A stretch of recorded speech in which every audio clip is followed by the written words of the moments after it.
Class 12th UP board physics. वैद्युत द्विध्रुव के कारण विद्युत क्षेत्र की तीव्रता अच्छी स्थिति। आज हम इसका सूत्र निकालेंगे। तो ये इसके लिए हम मानते हैं -q तथा +q से मिलकर एक विद्युत द्विध्रुव बना है, जिसको बिंदु A बिंदु B मान लेते हैं। यहाँ से बाहर एक बिंदु P है, जिसे हम लोग कहते हैं विद्युत द्विध्रुव आघूर्ण, इसे मानते हैं P को। और ये E जो इसलिए माना है क्योंकि ये विद्युत क्षेत्र की तीव्रता है, इसी का हमें सूत्र ज्ञात करना है। अब हम ये चीजें समझ लेते हैं, जो ये सब चीजें हैं ये क्या है।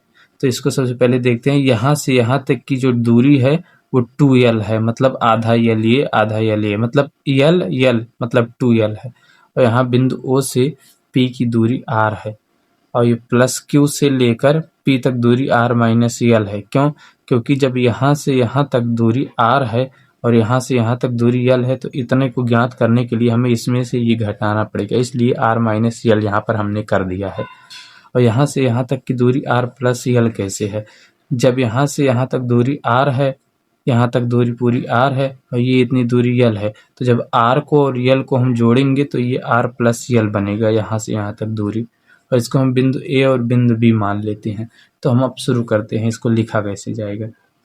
माना एक विद्युत द्विध्रुव -q और +q आवेश से मिलकर बना है।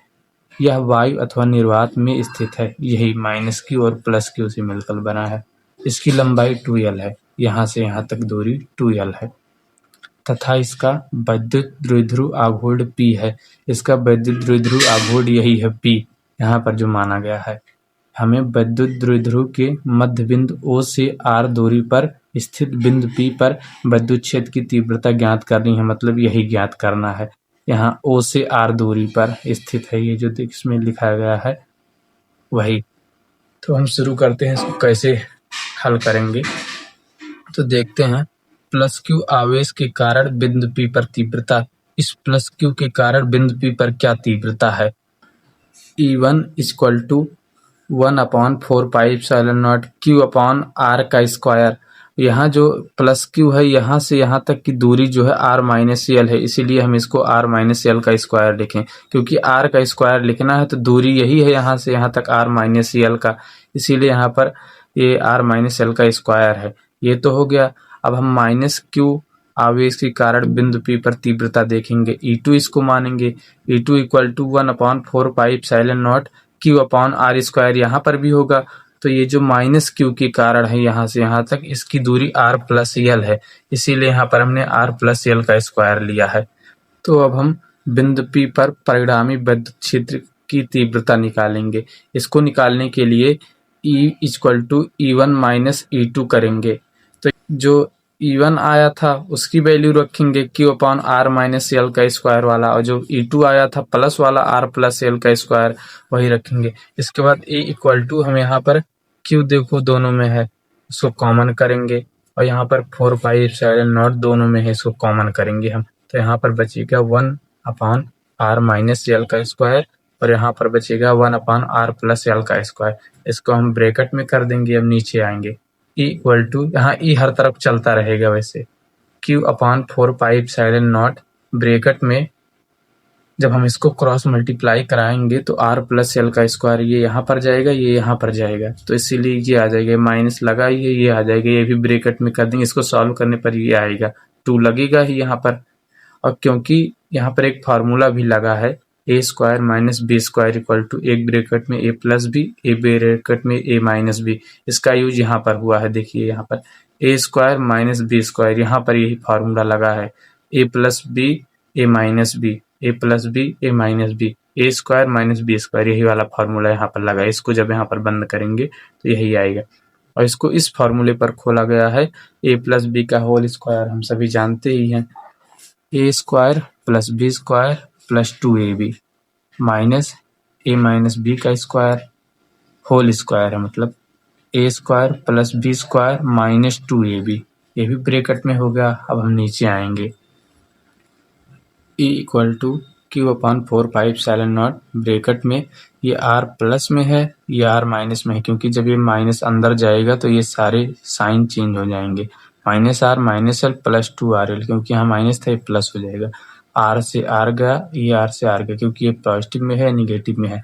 फिर यहाँ पर आएंगे 2RL यहाँ पर 4RL हो जाएगा और ये वैसे का वैसा यहाँ रहेगा।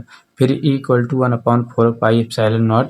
इसको अब देखिए एक चीज़ और यहाँ पर हमने लगाया है, वैद्युत द्विध्रुव आघूर्ण P = Q/2L होता है। इसको हम इसलिए किए हैं, देखिए यहाँ पर 2 यहाँ पर बाहर ले लिया गया है, R यहाँ पर बाहर ले लिया गया और यहाँ पर 2L सिर्फ रखा गया है। क्यों? क्योंकि यहाँ पर जब फिर से मल्टीप्लाई करेंगे फिर यहाँ पर 4LR हो जाएगा। इस पर कोई वैल्यू पर चेंज नहीं होगा। Q यहाँ पर है, Q देखिए है यहाँ पर, तो इसीलिए इस सूत्र को बनाने के लिए हमें ऐसा किया गया है। यहाँ पर Q × 2L किया गया और 2 बाहर ले लिया गया, R बाहर ले लिया गया। अब Q × 2L का होगा यहाँ पर P, इसलिए हमने 2PR कर दिया। देखिए P यहाँ पर इसकी जगह पे P हो गया है। फिर अब 1/4πε0 रहेगा ही, ब्रैकेट में R² - L² का यहाँ पर 2 लगेगा ही जैसा चल रहा है। अब हम यहाँ पर एक चीज़ देखेंगे, चूंकि हम यहाँ पर मानते हैं L बहुत ज़्यादा छोटा है R से, मतलब L बहुत ज़्यादा लेस देन है R से, तो इसीलिए हम L को नगण्य मानेंगे। ऐसा माना गया है L2 को नगण्य मानने पर। फिर यहाँ पर जब L2 को नगण्य मान लेंगे तो L² का मान 0 हो जाएगा, तो सिर्फ R² बचेगा। और यहाँ पर देखिए R² बचा है, इसके बाद इधर आ गए हैं R², इसको फिर जो है 2 पावर यहाँ पर बचा है, तो यहाँ पर जब मल्टीप्लाई होगा, मल्टीप्लाई होने पर पावर ऐड हो जाएंगे, R4 बचेगा, ये 2PR रहेगा ही, ये पूरा वैसे का वैसे चलता रहेगा। अब हम यहाँ से देखिए एक R यहाँ पर है, यहाँ पर 4R है, यहाँ से हम काट सकते हैं। एक R से ये कटा, एक R यहाँ पर जब कम हुआ तो R3 बचेगा, ऊपर 2P बचेगा। वही आ गया यहाँ पर हमारा सूत्र, E = 1/4πε0 2P/R3 ये बचा, क्योंकि R से R एक कट गया, इसलिए यही हमारा सूत्र आ गया। क्या हो गया? यही है वैद्युत द्विध्रुव के कारण विद्युत क्षेत्र की तीव्रता का सूत्र अच्छी स्थिति में।